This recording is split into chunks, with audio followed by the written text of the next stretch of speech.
Great to kick off today. Thanks for everyone for joining. This is Matt Neisser speaking here. We're happy to have everyone join to discuss the build to rent. And what really we're excited about is we've been able to see this space mature over the last 10 years, particularly over the last 2 to 5 years, and really share our insights as we've seen both multifamily come into the space and generally the space become more institutional over the last few years. So again, my name is Matt Neisser. I'm CEO and co-founder of LendingOne. We've been building this platform for almost 11 years now, and Jamie has been with me for the bulk of the time, so I'll let him introduce himself. My name is Jamie Arouh, Managing Director of the Institutional Group, where we focus on our institutional lending platform, mainly focused around build to rent, and I also run capital markets. So we'll talk a little bit about LendingOne so everyone has a little bit of context of why we're here today and why we hope can provide some insight into the build to rent space. We've been around, as I mentioned, for about 11 years now, founded in 2014. We were founded out of a single family office. We thought the space was very attractive on a single family basis. This was when Invitation Homes, Colony, First Key, all were entering the space. This comes out of the financial crisis, REOs. Originally, the bulk of who we were financing were regional and local investors that were aggregating single family rental. That's when we built the business. Fast forward to today, we've really created a platform, one of the largest in the country, just focused on build to rent and single family rental investors. We have 120 employees. We're based here down in Boca Raton, Florida. We did come down here in 2015 pre everyone else from New York coming down. So we have been in Florida now for about 10 years. We've built a platform really around, I think, really quality, both of our sponsorship of who we're able to work with, reputation, and that's what's allowed us to originate over $7 billion in loans just in the single family and build to rent space. And for us, that's a national reach, 40 plus states. As I mentioned, headquartered in Boca Raton. We also have an office in New York and we have an office in Charlotte. So effectively, we lend to investors all around the country. Last year, we were fortunate enough to be named Build to Rent Lender of the Year through IMN. We're very active in the community. And hopefully, if you're in the build to rent space already, you're familiar with us. If you come from a commercial real estate background, it's probably less likely that you know us because we are not active in that world. And many folks, when they enter from CRE into the build to rent space, are happy to learn that there are lenders and platforms that are just built around this strategy. I won't spend a lot of time on LendingOne milestones, but I think the fast forward here is we've really continued to grow the platform. Each year, it's really of how can we be more effective for our clients. Originally, we were one of the first platforms in the country to launch a 30-year rental, and this is on the DSCR side. So this is landlords. Only banks provided this type of product. We realized as these institutional investors were buying scattered SFR that it really gave us an opportunity to offer a program. So happy to say we were one of the first to sort of recognize the single family rental space and how big that could become. Fast forward to effectively 2021, we took in, sold the business, running a global asset manager has really allowed us to provide very, let's call it, scaled capital to institutional. That's slightly after that time frame when we really scaled the institutional lending group that Jamie runs. That's primarily focused on build to rent strategies. So largely commercial real estate operators that have come into the build to rent space in the last few years. And we'll talk a lot more about build to rent and what that means.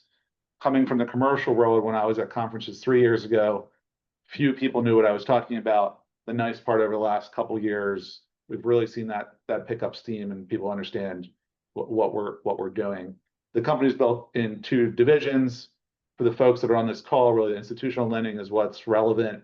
And we're focused on providing capital to sponsors, primarily in the build to rent space. That could be family offices, home builders, developers, and a lot of private equity sponsors that are backing clients here. The interesting part, which I think people are hopefully tuned in for, is what is this build to rent market? Where did it come from? Why is it relevant? If you're in multifamily today, why would you take interest in doing build to rent? And there's a couple of core reasons why really this one stuck out to us immediately was what's going on in this country today. And the average first-time home buyer, if we just look at the chart of the age, so historically we were, obviously in the 80s, we're in the 20s. There's a couple sort of shifts from a macro basis. That's household formation, marriage ages, living in cities, those things that you could say from the average age in the 20 into the low 30s was all related to those macro and I'll call it just population and societal changes.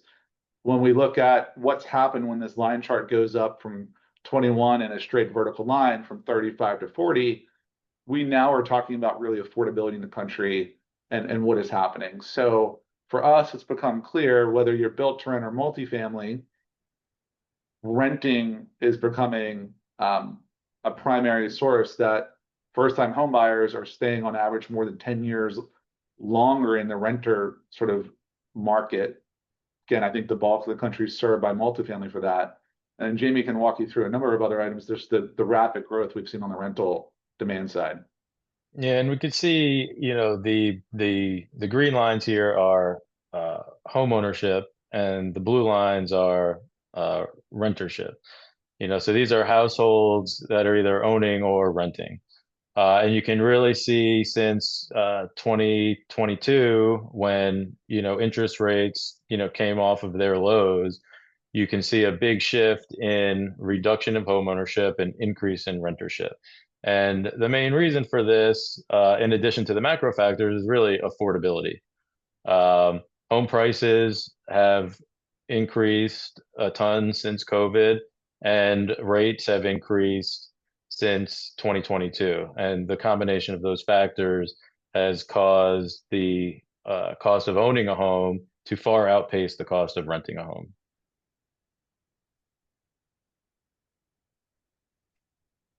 And here you can see that demonstrated even further. So on the chart on the right-hand side, the green line shows the cost of ownership.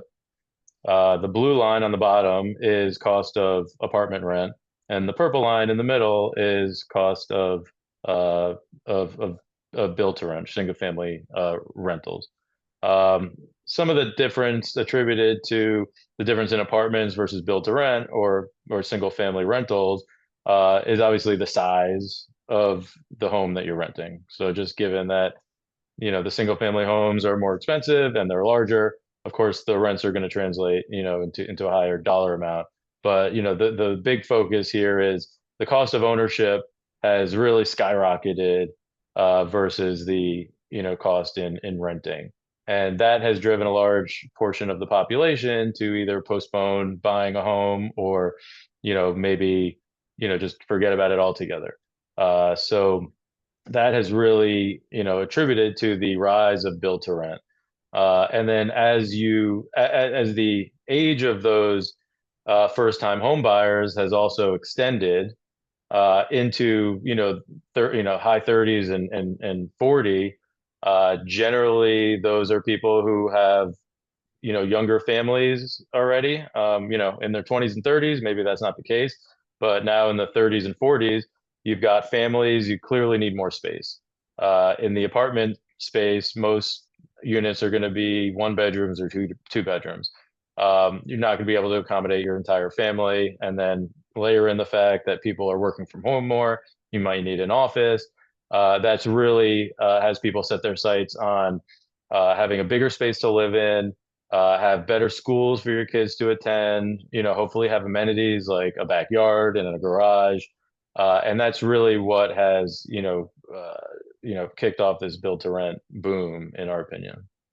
Yeah, and when we talk to most of our built to rent developers, and again, Jamie and I have had hundreds of meetings over the last 10 years with various groups and size and shape and form and around the country.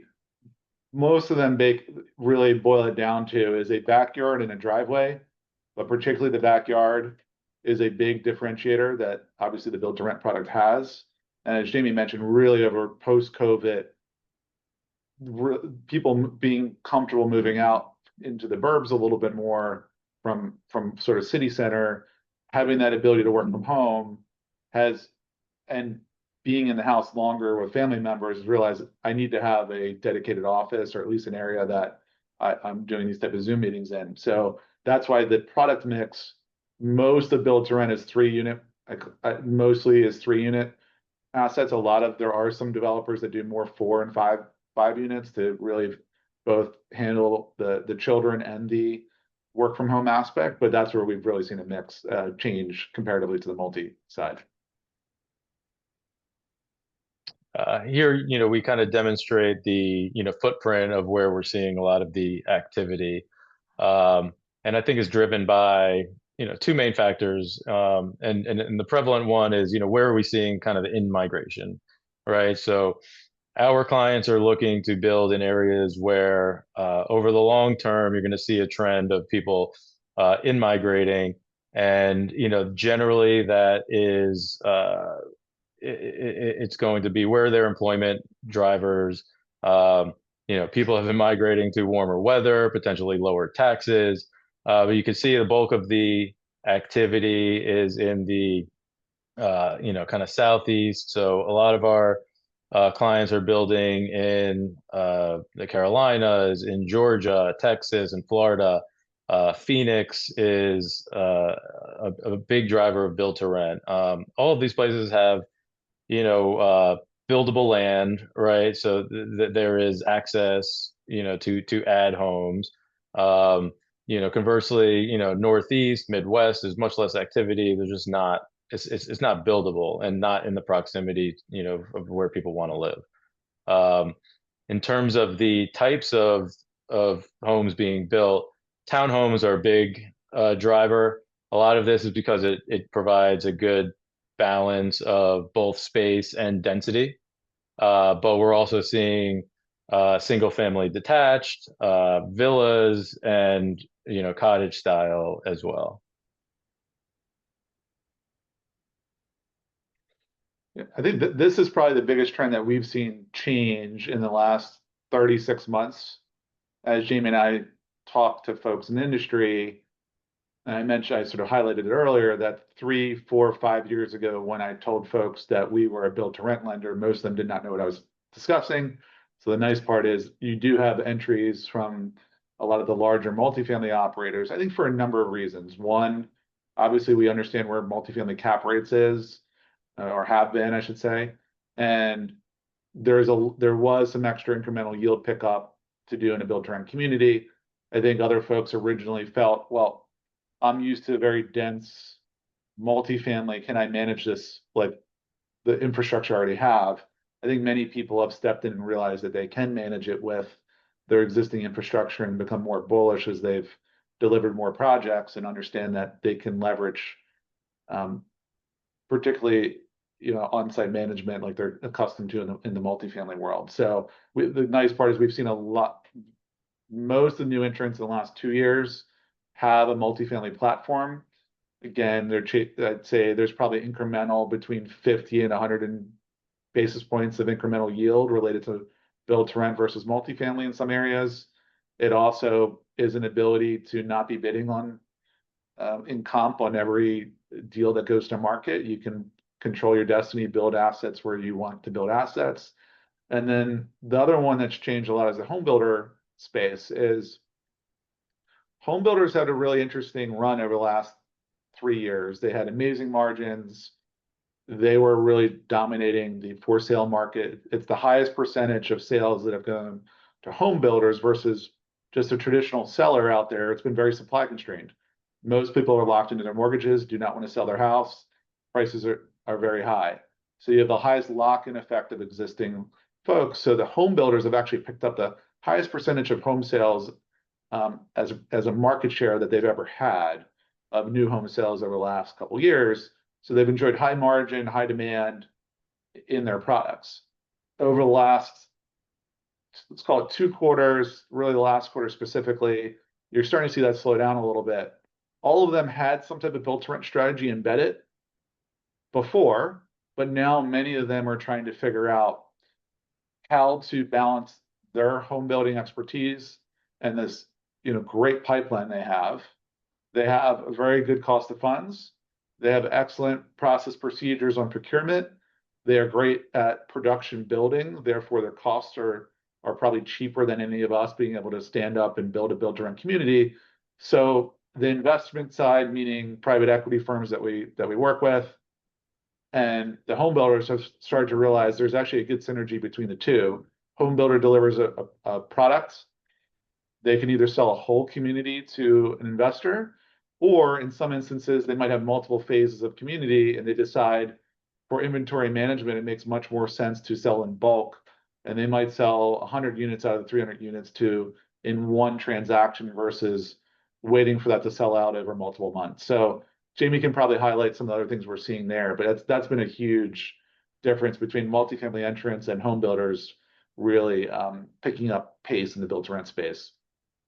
Yeah, and I think from the home builder perspective, obviously options are good. I think in the past, the typical exit was you set up a sales center, you build, you have 150 or 200 homes that you're trying to sell, and it may take a year or two for those to sell out. There's a lot of work involved, there's a lot of carry costs involved, and there's a lot of risk that you have to undertake. With the advent of build to rent and the investors who have come into the space, there's a lot of synergies in that they are able to buy a finished product from an established home builder, likely in a pretty good location, because these home builders are typically pretty targeted around where they are building these communities. And from the home builder side, they're able to save on transaction costs and obviously save time and de-risk a little bit more quickly. Yes, I think that's the biggest change we've seen. And we wanted to include sort of the build to rent forecast to understand how large is this trend. Clearly, just like you saw in the multifamily world, you had quite a bit of deliveries of deals that were under contract in 21 that were delivered in 23 into 24. So that's why you see sort of peak delivery there. And then it tails off a little bit, similar probably to the trends that you see in the multifamily world. It seems that the pace has held a little bit stronger than multifamily. When I talk to all my friends that are developers there, obviously construction capital really evaporated for a period of time. In the build to rent space, the capital was still available. So I think that's why you didn't see the pipeline came down, but not as pronounced as quite on the new construction on the multifamily side. And I think just to add to that, because there's a shortage of several million homes in the country.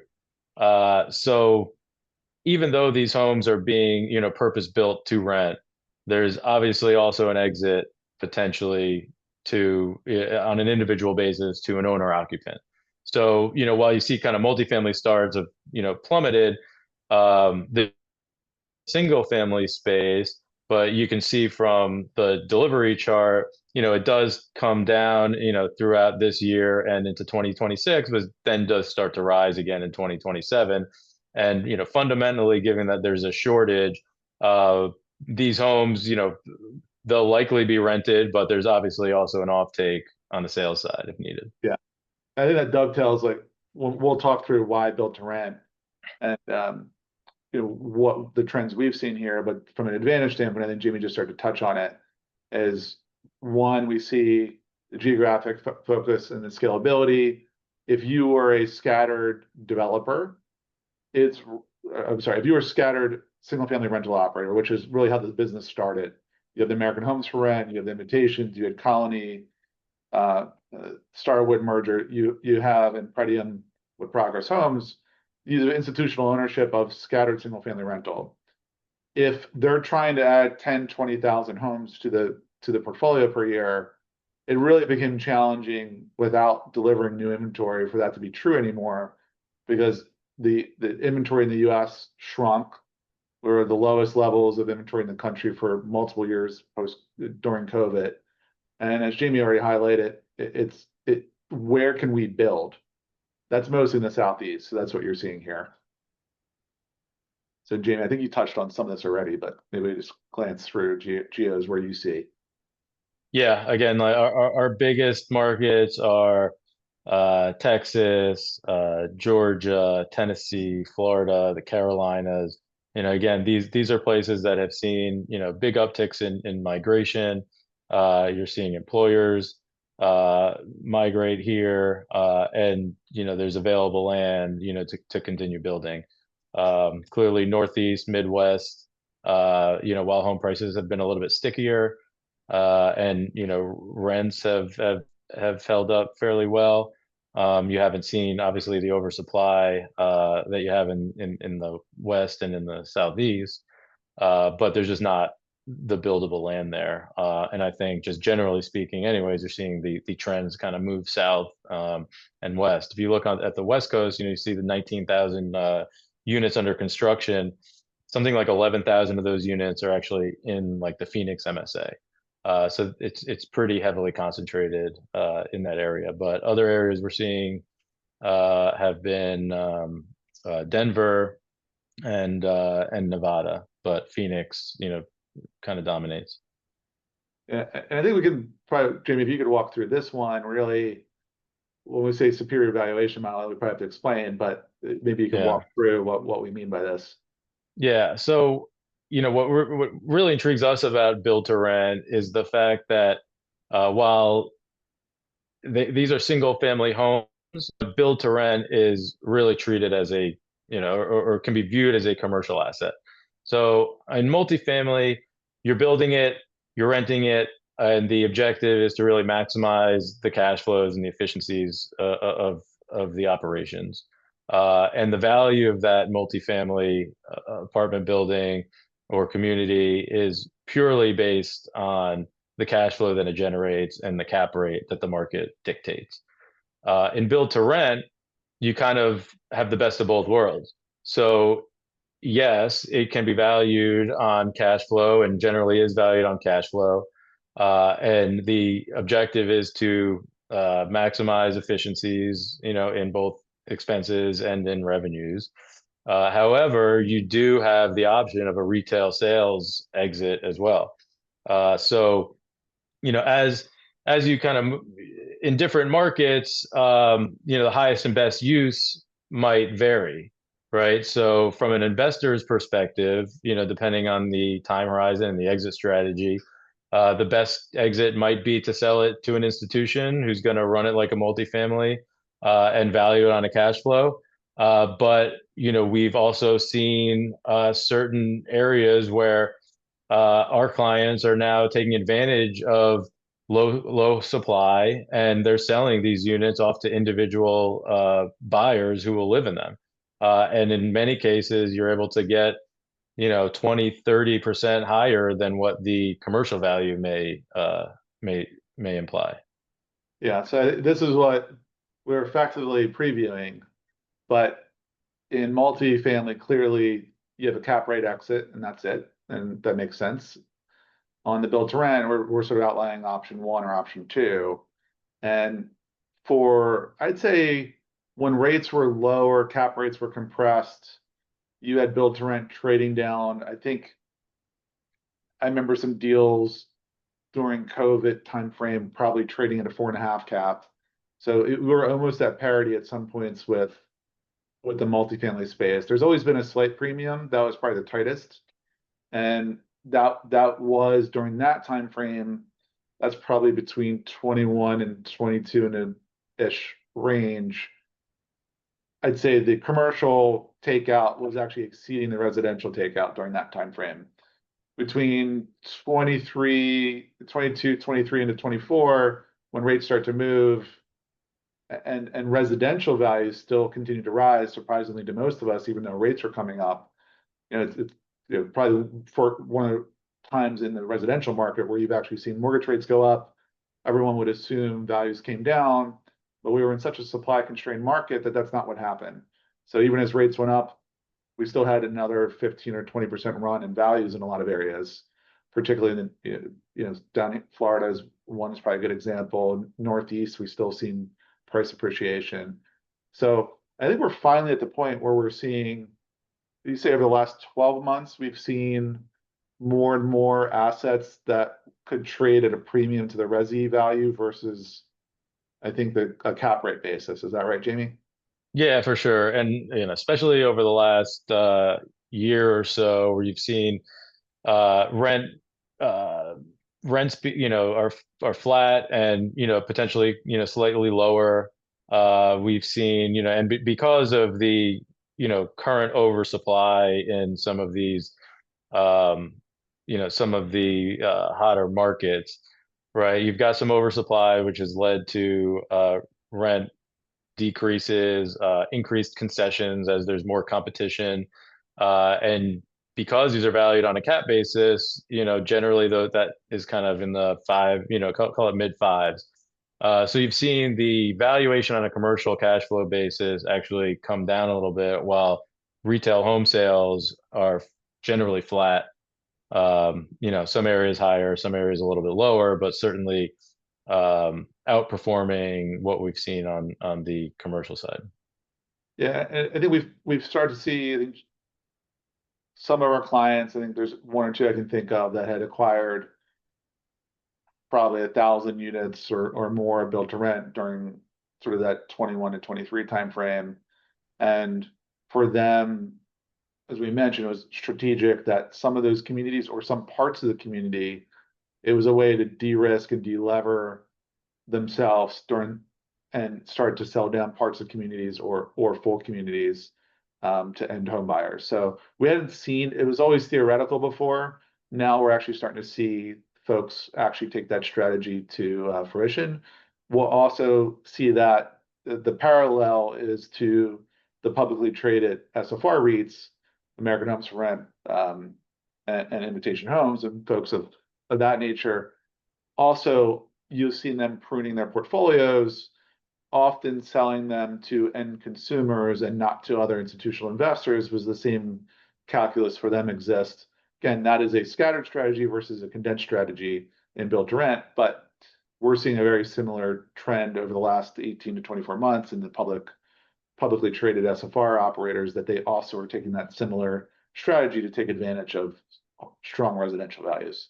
And just another note on that, uh, the investors and REITs who have historically operated a scattered SFR strategy, because that's kind of how the business started. You've seen them lately, as Matt said, pruning their portfolios. Generally, they've been net sellers of their older vintage existing homes, selling those off individually to homeowners, but replacing that with new production built to rent. And you've seen a lot of these REITs partner with home builders in many cases, or create their own developments. And a big reason for that is BTR does command higher rent premium versus an older vintage home. Generally, you can maintain expenses a little bit better because you're going to have less capex and less maintenance. Typically, because you have a newer home and you're in good school districts, the tendency tend to be a little bit stickier. So we are seeing a rotation out of the older vintage homes and into newer vintage built to rent. So that should give hopefully a brief encapsulation of the built to rent space. Again, we're so close to it that we probably glanced over a lot of hopefully we didn't glance over too many of the basics on what we've seen and what is involved there. But at the highest level, most of the build to rent communities are probably about 150 units on average. That could be as low as 70 units and as high as 200 some.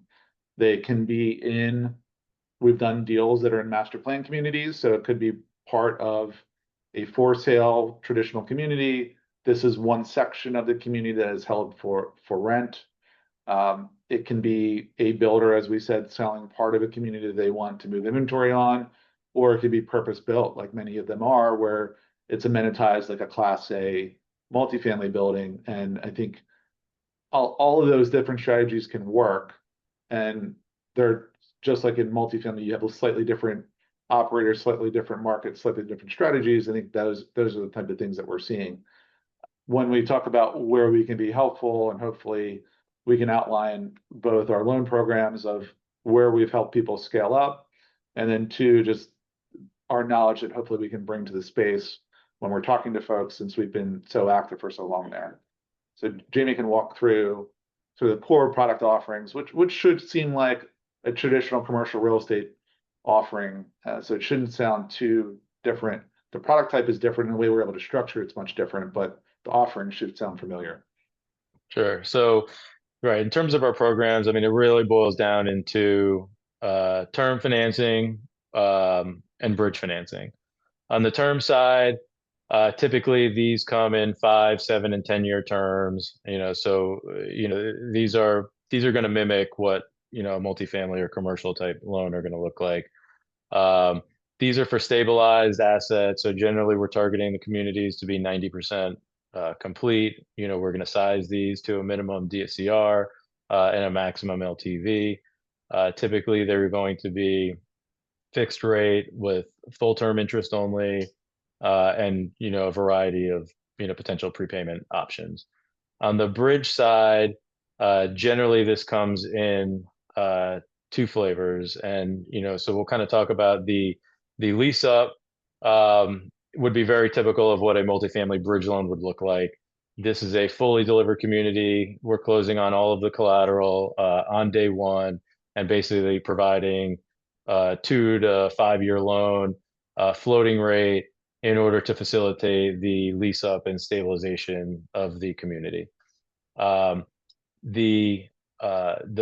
nuance versus multifamily is that because these are individual buildings, we're getting C of Os on these buildings as they're built, and they're actually leasable as they are delivered. So a multifamily apartment building, you have to wait until the entire building is completed before you can do any type of lease up. The big advantage in BTR is that you can start leasing these and cash flowing while you're still constructing the other parts of the community. So we provide financing that facilitates the aggregation of the homes as they get CO. So for example, if we have a 150 home community that's going to deliver 10 homes over the course of 15 months, we would close on a loan in conjunction with the first 10 home delivery, and then we would facilitate monthly drawdowns as those 10 homes are delivered each of the subsequent months until the community is fully completed. And then we'd provide another 12 to 24 months to facilitate the lease up and stabilization before refinancing into a more permanent fixed rate loan. And then our bridge to perm financing is really a combination of the two. So this will allow for the aggregation of the homes as they are delivered on the front end. So you might have a 7-year loan with 12 to 24 months of aggregation, and it'll look more bridge-like. And then once those homes are delivered and we reach stabilization, we would then convert that to a permanent loan. Yeah.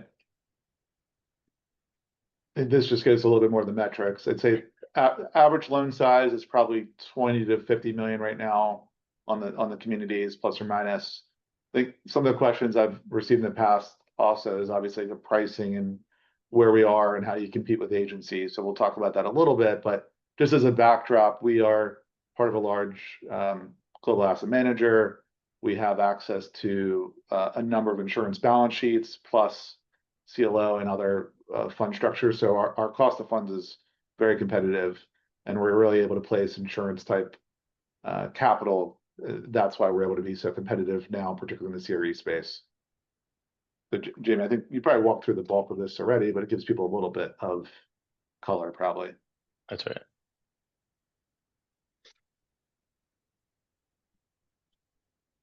Here's just some examples of deals that we've done, and we'll walk through a little bit more specifically on a few deals. But you can see, generally kind of bite size is 20 to 60 million. Typically, these are financed on a discrete community, similar to financing in apartment building. So one lender will come in, finance the entire community. Generally, these are somewhere between 100 and 200 units is kind of the right size for absorption in a given market, so you're not cannibalizing yourself. And you can see we've done a range of different home types and different locations. I think we wanted to walk through a few case studies because, again, it should feel like a multifamily loan, but as Jamie described, the biggest nuance to all of this is that homes are being delivered, and there's not really a bridge product that exists in multifamily lending that could parallel this. So that's why we had to really come up with a few of the different things that we've had over the years. So this is a deal, I think, in Georgia that you were going to walk through. Yeah, so this was in the Savannah MSA. It was 155 homes. When we came in, this was refinanced off of a construction facility. It was approximately 60% occupied, uh, but the homes were fully delivered. So we came in, we provided a 70 LTV loan at closing with the opportunity to earn out up to 72.5 LTV based on certain cash flow milestones. And this is very representative of a typical bridge loan for a community in need of stabilization.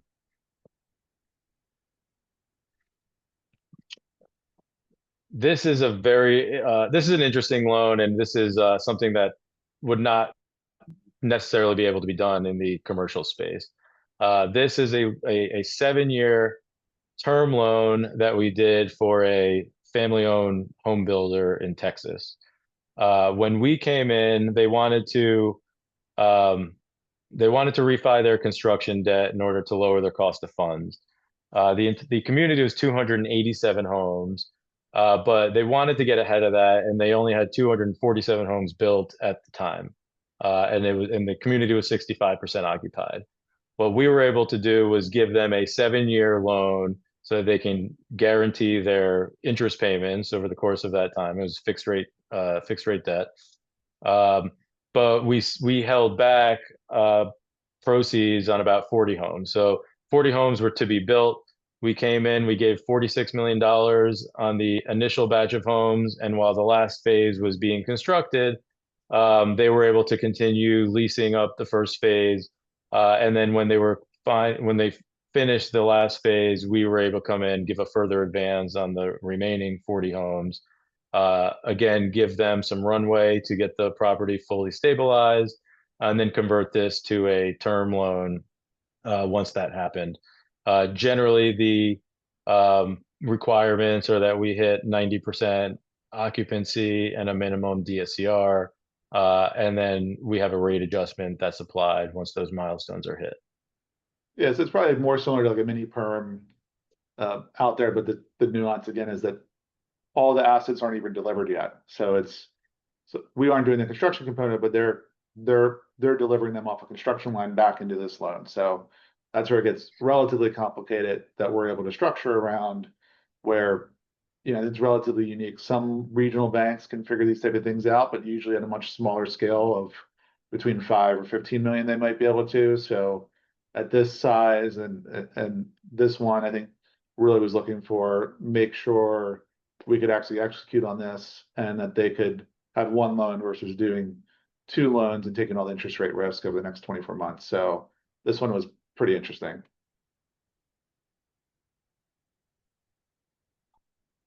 And this loan is representative of the aggregation bridge loans that we mentioned earlier. So this was a 3-year floating rate loan. When we closed the loan, none of the homes were actually built. And what we allowed them to do was, in this case, they were able to refi their construction debt, extremely quickly. And every delivery of homes, every month, we were able to come in and um, finance those completed homes. So there's a 3-year term on here.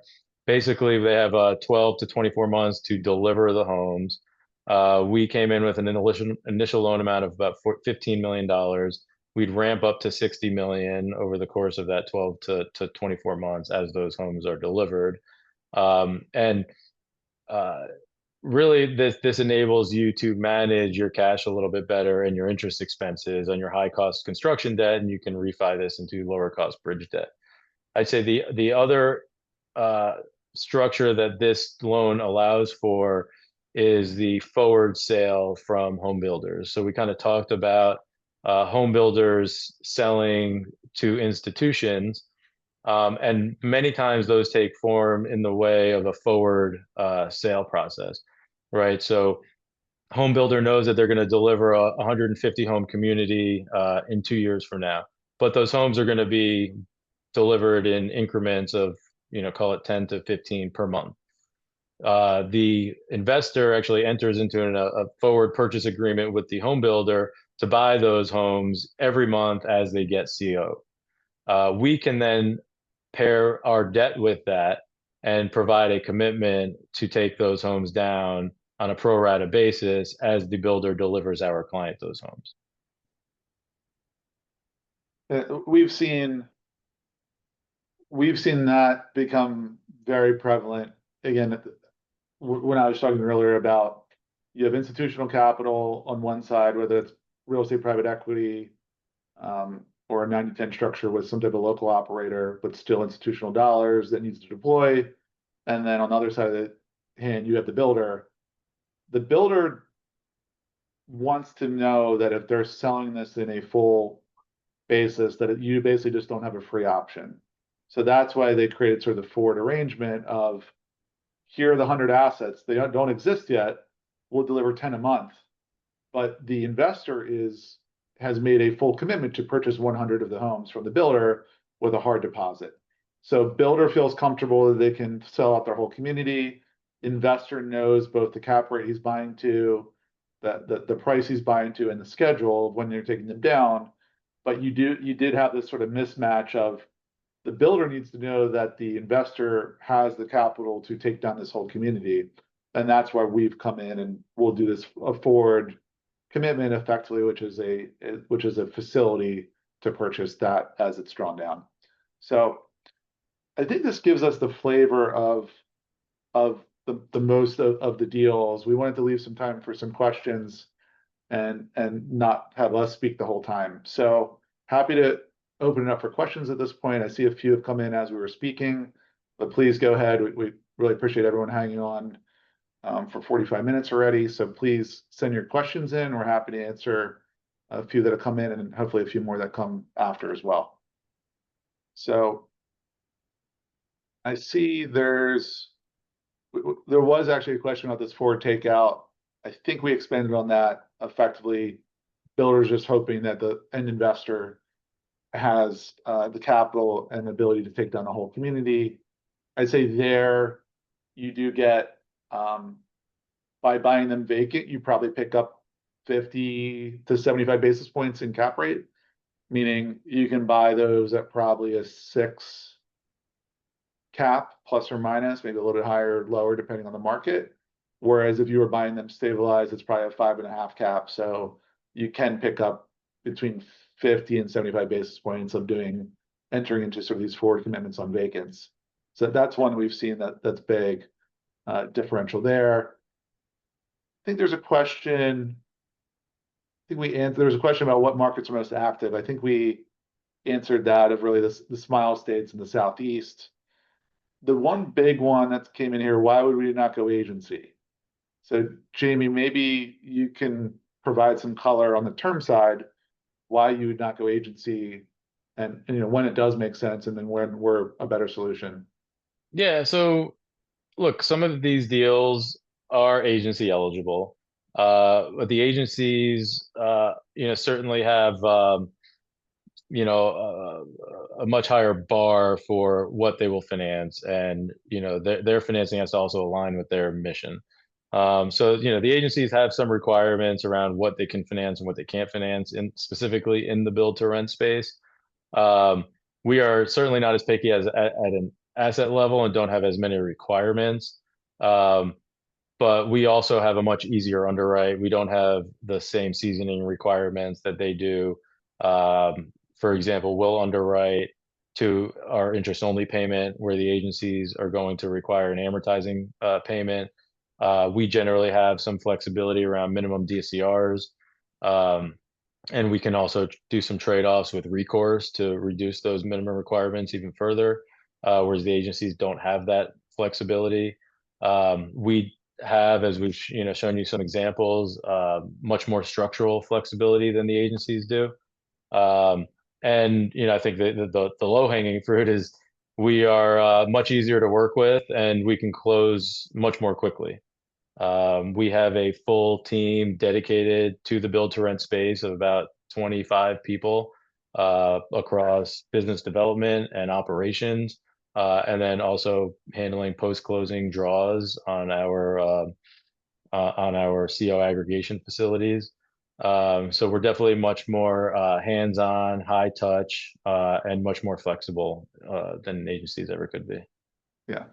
And then there was a question about, can build to rent homes be sold off to sort of families down the road? And the answer is absolutely. I think that goes to the nice part about it. Again, this is predicated on most build to rent. When you set it up, you subdivide each individual home is actually parceled, even though it's one community, you have shared amenities. And effectively, you can just think about it as the HOA is formed and you happen to own the whole community. So in that instance, part of the nice flexibility around this is that you are able to exit out at an individual level in the home and sell it. So yes, that's the question was, do you have that optionality there? And absolutely, the answer is yes. So that's a good one. There's a couple questions about sort of operating expenses, like where we've seen things go a little bit. Is there any bad assumptions people have made? So agency one, we answered. There's also a question about the rent delta. So maybe if we handle sort of operating expense, what we're seeing, anything that people are maybe not performing correct on this coming from multifamily world, and then two is what type of rent delta we typically see between corresponding like a class A building down the road or something. Yeah, operating expenses. I mean, I think the biggest ones now are insurance costs for sure, um, and taxes. I think the great thing about built to rent is that it is a new product, so generally maintenance costs are relatively low. Turnover costs tend to be lower because once you have a family move into a 4 bedroom home, move all their stuff in, and their kids are going to schools, typically they tend to stay a little bit longer. So those are generally look better than other multifamily asset classes. But I'd say the big ones now, and obviously the ones that get all the attention are insurance and taxes. Yeah, that's probably the biggest one. We saw the good news is the insurance component, which I think this was both a multifamily problem and this is really all rental housing across the board. It does seem, you know, excluding California, the rest of the country has started to figure out, particularly in Florida, we had a major issue here where rates were up materially over a number of years.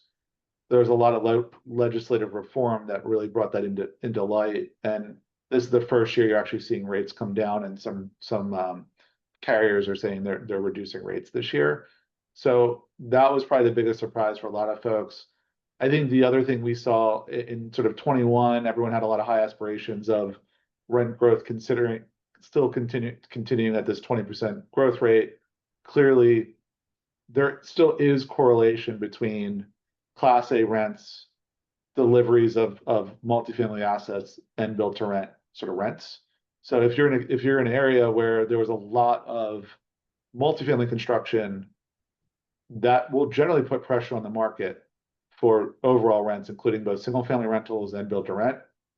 And we saw, I think that's probably the biggest area where we saw some, as in we saw in multifamily as well, some pretty ambitious assumptions on rent growth to continue to happen, and we've really seen that flatten out. Now, the curve we showed at the beginning of the call of you had a lot of construction, and then you see that dip both in multifamily and in built to rent. Inventory levels are really coming down. So it seems to us the new deliveries will come down. We probably want to be in a time frame where that's absorbed, and hopefully we can get some rent growth again. There's another question on how do we underwrite OpEx compared to multifamily less than 30%. I'd say average. It depends on the vintage. Like brand new stuff, higher price point, say 400,000 and up in the Southeast, I think OpEx is probably sub 30%. Is that right, Jamie? Yeah, a lot of this is, taxes drive a lot of this too. So states where there's higher property taxes, your OpEx is going to be much higher. But generally you're going to range from 30 to 45% OpEx. Yeah, and I think it depends on, again, build to rent is probably, it depends on price point. So 200 and some thousand, which is hard to build nowadays, but in Alabama has very low taxes and you can probably be in a pretty low basis. In Texas, the taxes are material and it's very hard to have a lower operating expense just where the taxes are. So it's really state dependent. Um, there was a question, is like, how often do we see parcels or sort of assets sold off? The assets themselves, like we said, it was part of the strategy that everyone sort of employed to say, we like the optionality. We're just starting to see that now. So there have been clients that has become much more prevalent recently in saying, we are selling off the community because the residential values are higher than the commercial values, and it makes sense to either for returns for the investors or delever the deal or just take some chips off the table. We're starting to see that be more. You might also even see, uh, prior to the communities being built or while they're being built, maybe a subsection is sold, as for sale, and another section is kept for rent.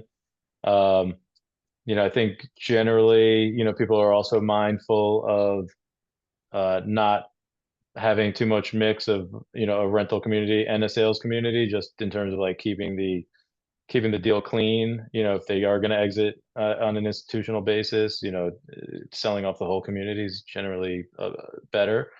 Um, but we do see some of that phasing where one phase might be for rent, another phase might be for sale. Yeah, I think we'll take one or two more questions if they want to come in. Other thing I want to highlight is we have two divisions of the company. We have the institutional group here that does all the built to rent lending. And then if you happen to go to our website and go to the main number, that's not going to be the target for this. That'll be for a lot of our other type of lending. So if you are or do have interest, make sure you're calling into the institutional group, which specifically handles all the built to rent and scattered communities. So if you call in and you don't get that group, please ask for the institutional group. We'll also send out a brochure and contact information, and summary of our loans as well, to everybody who signed up for this call. I think there was a couple of questions on some of the smaller loans, like would we do 5 or 7 homes if they're already built? That would be more in the other side of the house. We can certainly accommodate that on projects that are already built. We handle folks that have 5, 10, 15, 20 unit portfolios. We can do those as one loan across a portfolio. So we're happy to help there. Probably fit another group a little bit better. And then I think there was one question, probably we should give a range of like where current rates are so people have context. So in terms of fixed rate loans, those are all spread to treasury. So right now, Jamie, if we could just give a range for Yeah, people. generally going to be, call it 200 to 300 over the prevailing treasury, 5, 7, or 10 year. That spread difference will, change depending on LTV, and term of the loan, also prepay penalty type. But typically our rates are going to range from, right now, call it, mid fives to mid sixes, on a fixed rate basis. Our bridge rates, will generally range from mid 200s over SOFR to low to mid 300s over SOFR. So call it again 6.5 to 7.5% on a floating rate basis. Those spreads will be dependent on, is the community fully delivered? What stage of lease up is it in? What do the cash flows currently look like? And again, like what is the leverage? But typically, we're going to be 5.5 to 6.5 right now on a fixed rate, and 6.5 to 7.5 on a floating rate. So I think it's good probably wrap up there. So you guys have hopefully a broad overview. Certainly feel free to reach out to Jamie and his team. They're happy to have any calls and we have very loose dialogue all the time in terms of, is it a good fit? Is it not a good fit? Where we can be helpful? We're happy to have those conversations. We can hop on a call or a Zoom or meet at one of the conferences that are coming up. So happy to have the dialogue with everyone. You can reach out to the numbers. As Jamie said, I believe this will also be going out in as a recording for everyone that wasn't able to stick around for the whole thing, but it's been a great opportunity to get in front of everyone. And hopefully you learned a little bit about the build to rent space, and we look forward to helping as many people as we can. So thank you. Thank you, everybody.